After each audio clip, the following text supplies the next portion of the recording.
Bom dia a todos. Que a paz do Mestre Jesus esteja com todos nós, hoje e todos os dias. Dando continuidade aos nossos estudos de domingo, sobre o livro Caminho, Verdade e Vida, em que o Emmanuel nos conduz, numa reflexão a cada capítulo. E com o amparo do Arthur Valadares, vamos hoje falar sobre o capítulo 67, Os Vivos do Além. Eu achei bem interessante quando o Arthur coloca que ele faz uma indagação, Quem serão realmente os vivos? Nós que estamos aqui, nesse mundo corpóreo, cheio de limitações, justamente por causa desse corpo denso, ou os nossos irmãos que retornaram à pátria espiritual, que não veem só com os olhos físicos, não sentem só com o tato, não ouvem só com os ouvidos, que volitam e que têm tantas outras capacidades que nós não temos aqui, que nós não conseguimos ter por causa justamente de estarmos no mundo de prova e expiação.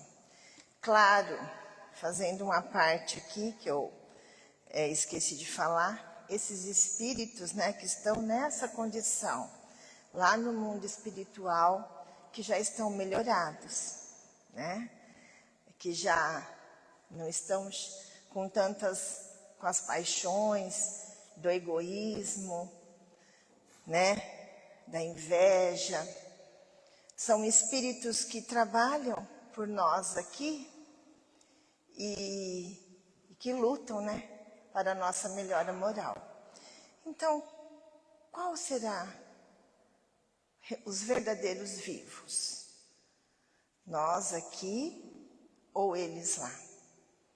Então, achei bem interessante essa colocação, porque nós que estamos aqui na casa, na doutrina espírita, nós acreditamos, muito na vida, que a vida continua.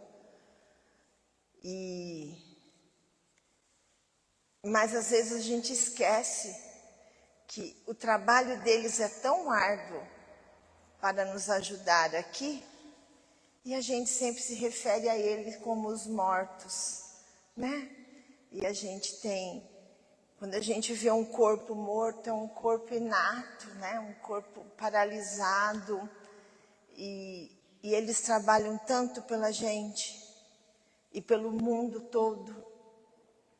Será que quem está mais vivo? Então ele deixa essa reflexão e eu transpasso a vocês, transmito a vocês para que a gente possa junto estar pensando sobre isso. E quando fizermos as nossas preces, emitir as nossas vibrações a eles, não lembremos dele como os mortos, mas sim como aqueles que realmente vivem na pátria verdadeira, de onde nós viemos, de onde vamos retornar. E espero que um pouquinho melhor do que nós chegamos aqui. Um passinho de cada vez, mas que estejamos todos melhorados. O versículo que Emmanuel coloca para nos referente a esse título é o versículo 9, capítulo 30 de Lucas, em que ele fala assim: e eis que estavam falando com ele 2 varões, que eram Moisés e Elias. Essa é uma passagem de Jesus quando vai ao Monte Tabor, né?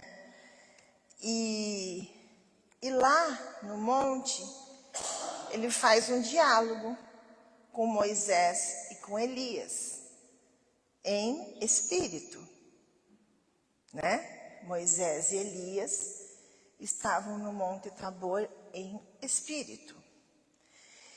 E o que nos leva a nós, enquanto espíritas, né? O que nos leva a entender sobre isso, a refletir sobre isso, é que aqui Jesus estava começando, né, a desmistificar o intercâmbio entre o mundo físico e o mundo espiritual. Porque muitos são os diálogos interreligiosos de religiões que não acreditam na reencarnação, né? Sobre a proibição do nosso contato com o mundo espiritual, uma vez que tem uma passagem de Moisés, né? Que fala que estava proibido o intercâmbio entre os vivos e os mortos. Mas que a doutrina explica muito bem o motivo pelo qual ele fala isso na época, e que nós vamos discorrer um pouquinho sobre isso hoje neste capítulo. É importante dizer que neste versículo, Lucas deixa bem claro os nomes com quem Jesus estava dialogando. Moisés e Elias. Não eram anjos, não eram entidades sem denominação, né? Não eram espíritos de uma envergadura alta em que a gente ainda não conhece, mas foi nomeado Moisés e Elias. Então isso faz um grande sentido para que, dentro do Evangelho, se não havia comunicação, como que Jesus estava falando com esses 2 espíritos? Então aí ele começa assim: várias escolas religiosas, defendendo talvez determinados interesses do sacerdócio, asseguram que o Evangelho não apresenta bases ao movimento de intercâmbio entre os homens e os espíritos desencarnados, que os precederam na jornada do mais além. Então, aqui está falando justamente isso, que várias escolas, várias denominações religiosas falam dessa proibição. E isso foi um dos grandes entraves que a doutrina espírita enfrentou, né, quando Kardec começou a fazer a decodificação da doutrina, era justamente sobre isso, né, que a gente não podia, existia um abismo enorme entre o mundo físico e o mundo espiritual, e que nós não poderíamos fazer essa conexão. No entanto, foi falado o seguinte, que, na verdade, não era assim antigamente. Logo que começou, quando a gente vai conhecer a história do cristianismo, né? E do Velho Testamento se falam muito nos profetas. O que eram os profetas? Os profetas eram médiuns, né? Que tudo que eles traziam para cá, que tudo que eles profetizavam, vinha do mundo espiritual, né? E assim foi dito que Jesus um dia viria, ele mandou os seus emissários e os profetas sempre traziam as notícias. Então, esse intercâmbio com o mundo espiritual sempre aconteceu. Mas em algum momento, essas portas foram se fechando, né? Se fechando, por quê? Porque ficaria mais fácil de haver uma manipulação da massa, né? Eles não queriam que a gente conhecesse as verdades, né? A moralidade, a benevolência, a caridade. Isso atrapalharia muito o poder do materialismo. Então, as portas do além foram se fechando para o mundo físico e aí o domínio das massas foi mais fácil. Então, é bem interessante esse trecho, esse primeiro parágrafo, e eu vou pedir licença para fazer uma leitura aqui, que teve uma passagem no livro Paulo Estevão, que Paulo estava no capítulo 2 da segunda parte do livro Paulo Estevão. Estava Paulo e Silas, né? Foram recebidos por Lídia, que encontraram-se na casa dela para fazer uma reunião. E naquela época já existiam médiuns, né? Pessoas que mantinham a conexão com o mundo físico, o mundo espiritual. Mas o que acontecia? As pessoas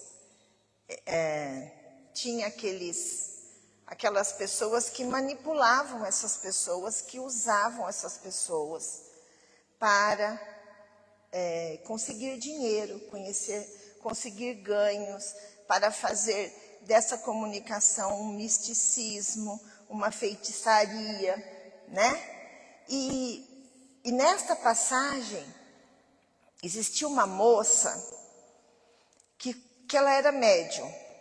E que quando Paulo começou a fazer as preleções dele e tudo mais, ela começou a manifestar um espírito e ela falava, muito bem, e começou a exaltar o Paulo, né, a fala do Paulo, de uma maneira que ele ficou um pouco desconfiado, né, da maneira como ele sabia que era uma manifestação espírita, e ele começou a estudar o caso e percebeu que aquela moça estava sendo aliciada espiritualmente por pessoas, né, que usavam a mediunidade dela para que ele recebesse dinheiro. Então, o Paulo, com toda a sua autoridade moral, exige que aquele espírito zombeteiro, porque ele percebeu que era um espírito zombeteiro, afastasse-se daquela mulher e que nunca mais voltasse. Isso provocou um grande descontentamento de quem estava por trás desse trabalho. E, mais uma vez, Paulo é perseguido por isso. Mas Silas fica surpreso com essa postura de Paulo, uma vez que aquela entidade estava fazendo elogios às preleções de Paulo. E aí, Silas faz a seguinte pergunta para Paulo.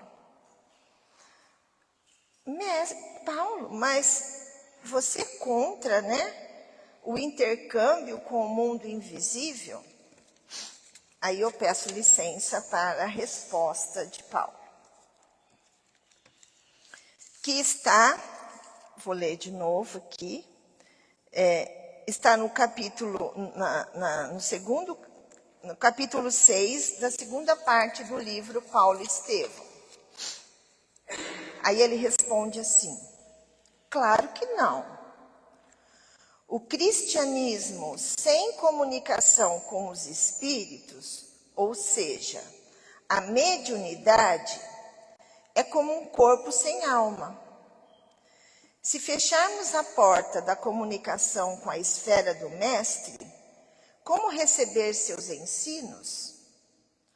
Os sacerdotes são homens, os templos são feitos de pedra. Que seria da nossa tarefa sem as luzes do plano superiores? No solo brota muitos alimentos, mas apenas para o corpo. Para a nutrição do espírito é necessário abrir as possibilidades da nossa alma para o alto. Já pensou no Cristo sem intercâmbio com os discípulos? Ninguém poderá fechar as portas que nos comunicam com o céu. O Cristo está vivo e nunca morrerá. Conviveu com os amigos depois do Calvário em Jerusalém e na Galileia. Trouxe uma chuva de luz de sabedoria no Pentecostes. Chamou-me às portas de Damasco. Mandou um emissário para a libertação de Pedro, quando o generoso pescador chorava no cárcere. Várias passagens do Evangelho que ilustram o intercâmbio mediúnico, louvável, digno, que não pode ser cortado, porque é de onde nos chegam as instruções do mais alto. Então, eu achei assim linda, essa passagem e de grande importância, porque a gente é muito comum a gente ouvir dos grandes estudiosos que a gente ouve na internet, que a gente estuda aqui na casa, que a mensagem de Jesus foi o amor e é o amor. Ele veio trazer uma mensagem universal a todos, o amor.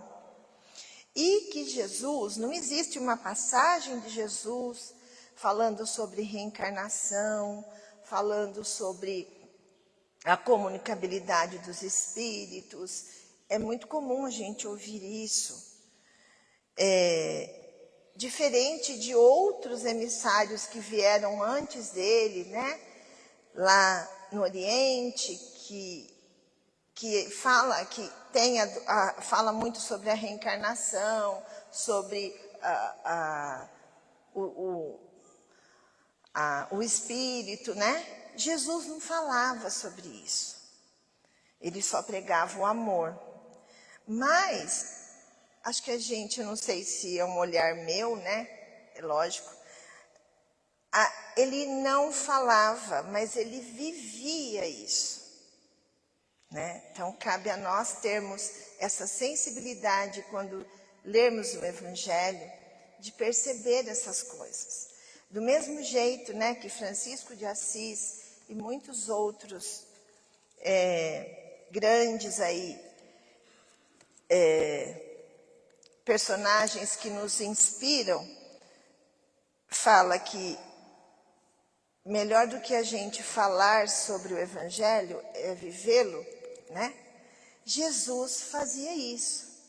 Ele não falava sobre a comunicabilidade. Ele não chamava atenção para isso, mesmo porque naquela época ninguém ia entender. E também porque era uma proibição que existia, né, segundo a lei de Moisés, e como ele mesmo disse, ele não veio mudar a lei.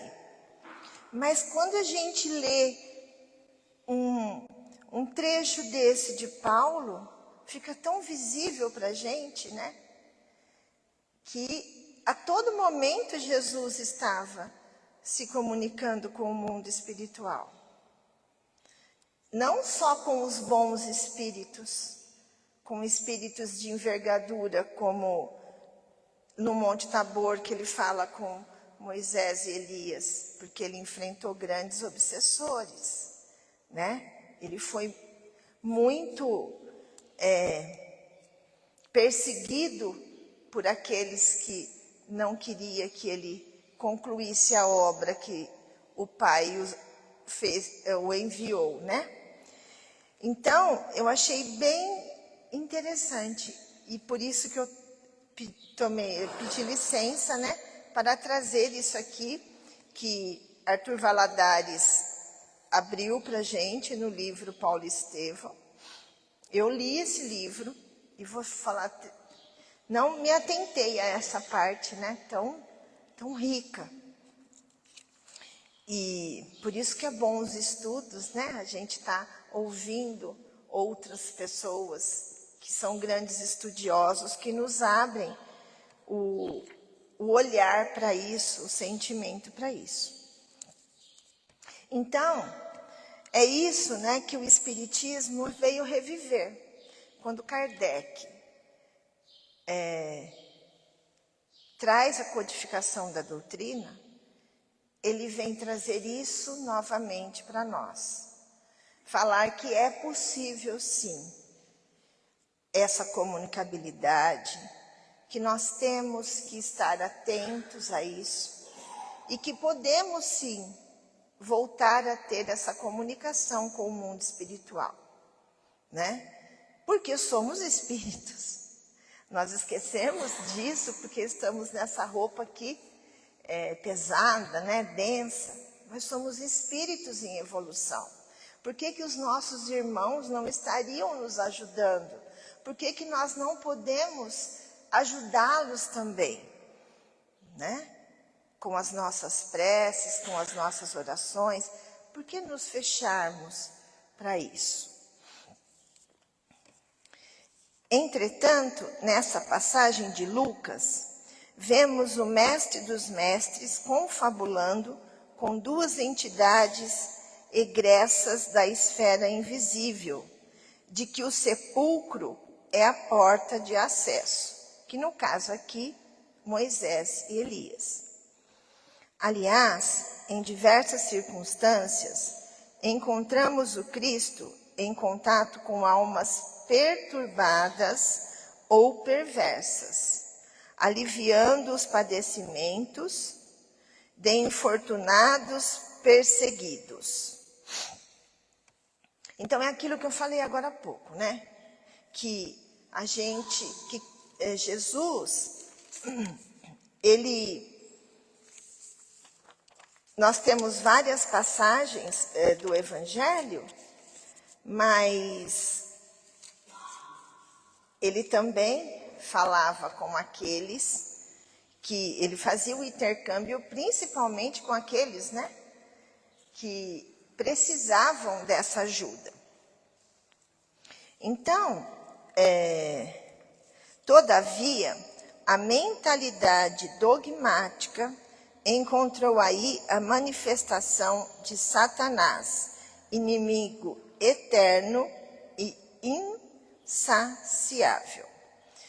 Aí entra, né, aquela mentalidade dogmática cristalizada de algumas escolas religiosas, né? Que muitas vezes não... hoje, graças a Deus, nós vivemos numa época em que podemos falar do espiritismo abertamente, né? Podemos dialogar até com outros nossos familiares, amigos, que não têm a mesma visão que nós, que são irmãos católicos, evangélicos, mas que nos respeitam, né? Que hoje nos olham como também cristãos, né? E não como adoradores de cultos ocultos, que fazemos magias, ou que somos a favor de magias, essas coisas, né? Então, hoje em dia, nós temos relacionamentos saudáveis com outras escolas que são bem dogmáticas, mas que já estão, assim, com um olhar mais acolhedor para a doutrina espírita, né? Que é quando ele fala assim, ó: todavia, a mentalidade dogmática encontrou aí isso em tempos anteriores. Foi quando começou a se fechar as portas da comunicabilidade. Por quê? Quando Moisés faz essa colocação lá, que não poderia haver intercâmbio com o mundo dos mortos, porque naquela época, era como o que aconteceu aqui na época de Paulo. Todos os médiuns, né, que não se sabia o que era, a não ser que fosse um profeta, que fosse um grande estudioso dentro de uma sinagoga, ou um grande estudioso, ele era um profeta. E ele não se deixava levar pela leviandade daqueles que chegassem até ele para usufruir desse dom de uma maneira errada. As outras pessoas que não faziam parte deste círculo, né, elas eram envolvidas por mentalidades perversas que aliciavam essas pessoas, como essa moça, que nessa passagem de Paulo e Estevão, né, para que eles conseguissem ter ganhos, ganhassem com adivinhações, com dessas pessoas, né? E aí, isso foi se cristalizando. E aí foi quando fecharam-se, né, as portas e a gente ficou muito tempo sem essa comunicabilidade sendo feita como é hoje, de uma maneira mais tranquila, mais aberta, né?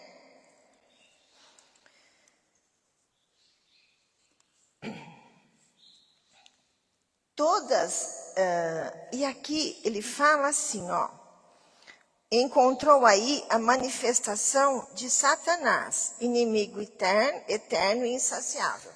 Então, assim, ainda nós temos hoje, infelizmente, muitos irmãos que acham que quando a gente tem uma comunicabilidade com o espírito, que aquele espírito não é um espírito do bem, que é um espírito é um espírito mau, que está se passando por alguém que você tem afinidade e vai te levar a tomar atitudes, vamos colocar assim, erradas, que vão te levar para o abismo, né? Normalmente recebe esse nome, né? Satanás, diabo, essas representações, demônios, né? Então, sempre quando existe ainda, infelizmente, temos escolas religiosas que pensam dessa maneira, que acham que só comunica com a gente espíritos inferiores, espíritos maldosos. E eles pegaram esses termos, né, e cristalizaram isso dentro da religiosidade. E isso foi um grande entrave. E aí, mais uma vez, a doutrina espírita, com estudos científicos, né, das palavras, dos termos, que vieram realmente do grego, né, que vieram do aramaico, daquela época, nos trazer o que significam essas palavras, que para outras denominações religiosas são tão pesadas, são tão perversas, né? Então, ele fala o seguinte, ó, que todos os expressos do espírito sofredores passaram a ser designados como demônios, que do grego, demônios no grego é igual espírito, né? Satanás é um termo do aramaico, diabo é um termo do grego, que ambos significa aquele que desune, que se opõe, que se divide, é um adversário, na verdade, né? Que se coloca contra as leis de Deus. Então, por exemplo, não é um ser, não é uma figura, né? Ele é uma representação do mal. O que é uma representação do mal, gente? Uma representação do mal é quando a gente não segue uma lei, né? Simplesmente isso. Então, assim, uma pessoa que era designada um Satanás era porque ele não seguia as leis divinas, né? Assim como a palavra pecado significa errar o alvo, né? Então, assim, a pessoa pecadora, ela errou o alvo, ou seja, ela não seguiu o caminho, ela escolheu um outro caminho que a tirou do caminho correto.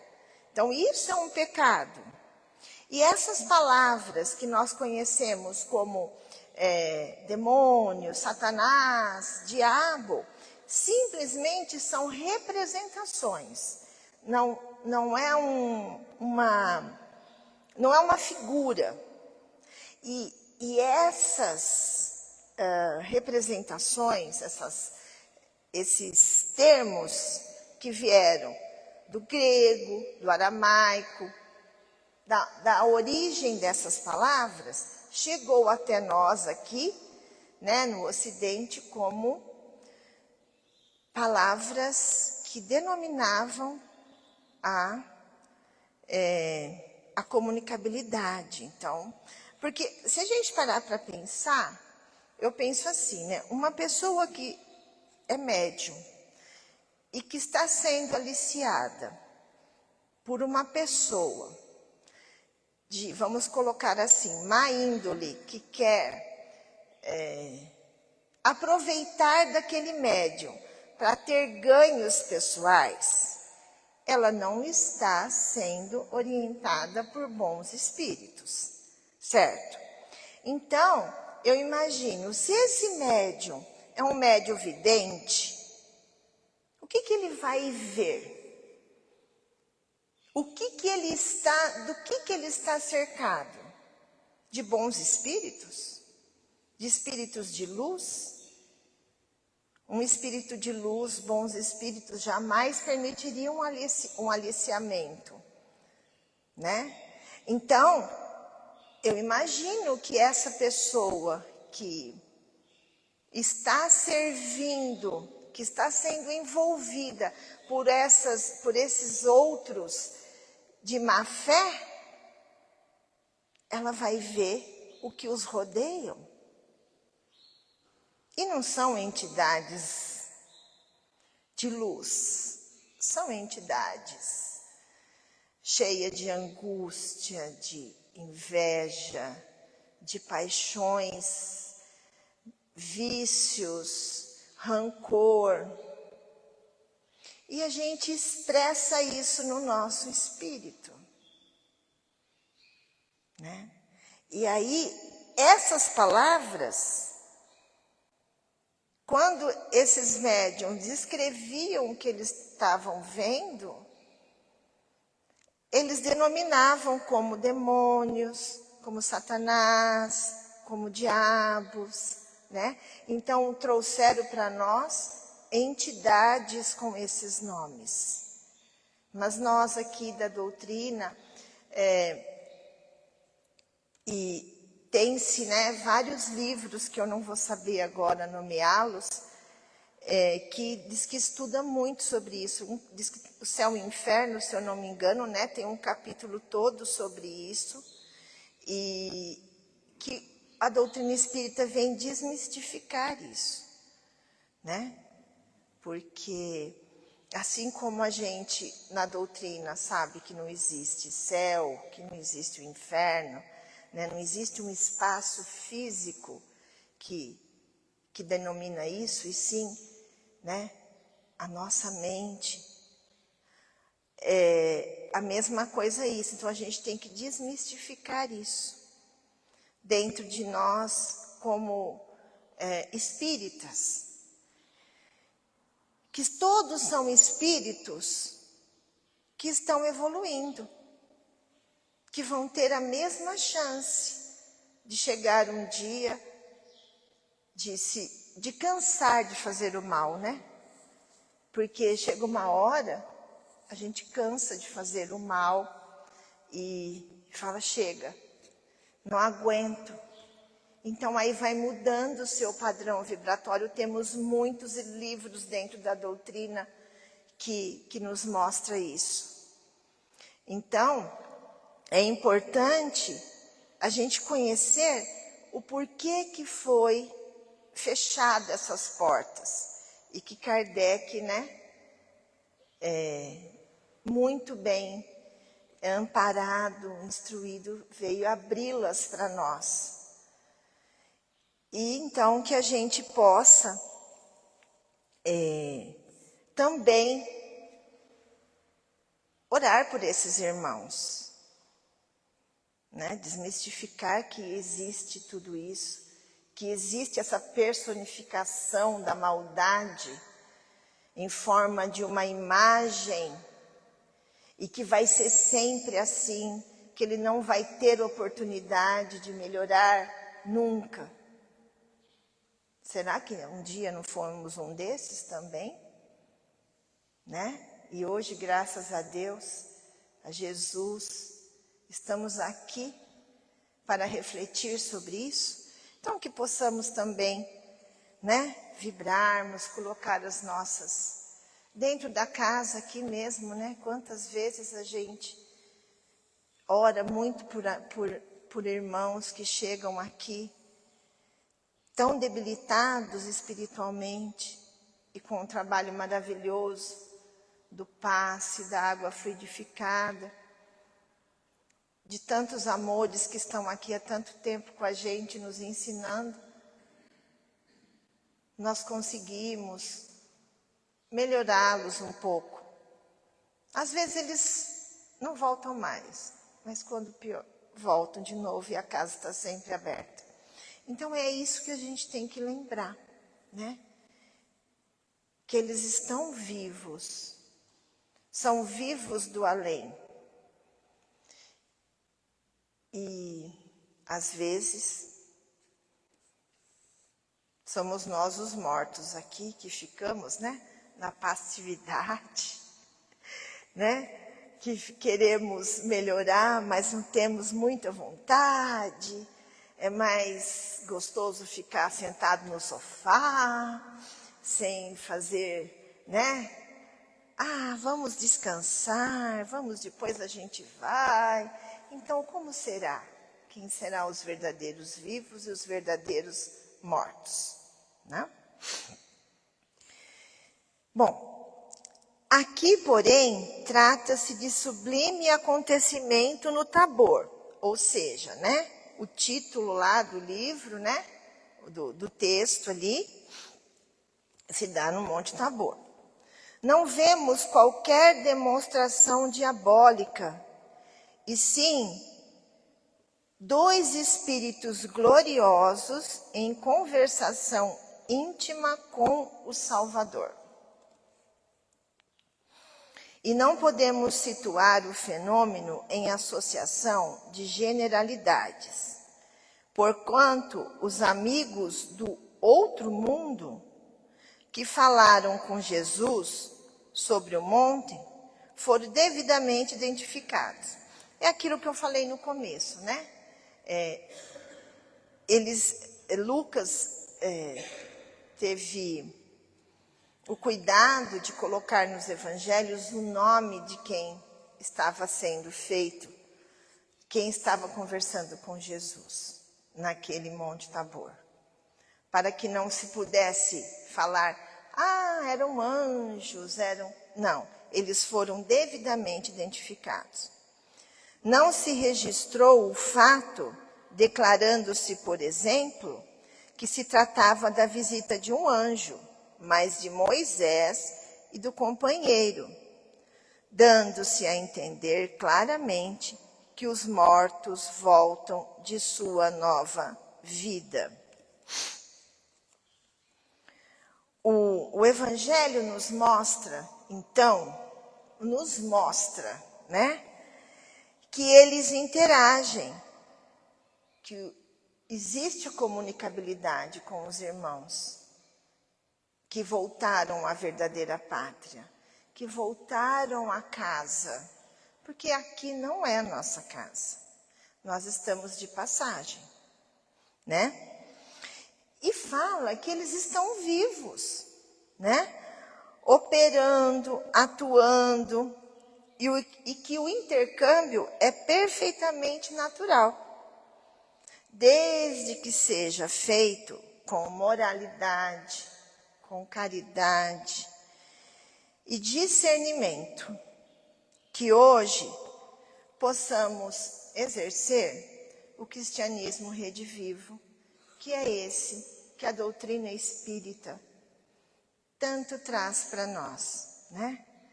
Um cristianismo redivivo, um cristianismo de amor, um trabalho realmente voltado para o Evangelho de Jesus. Então, que possamos ter olhos de ver, ouvido de ouvir, não só com os olhos do mundo, com os olhos físicos, que é tão limitado para nós, mas também com os olhos da alma, do espírito, né? Que um dia também retornaremos à nossa pátria, né? Deixaremos essa roupagem aqui e voltaremos, estaremos livres para poder ver, ouvir, sentir, levitar, se Deus quiser, né? Com tudo isso dentro de tudo que nós estamos aprendendo aqui, reencarnados. Que possamos melhorar, que possamos voltar à casa do Pai melhor do que chegamos. Eu agradeço, que todos tenham um ótimo domingo, na paz de Jesus. Muito obrigada.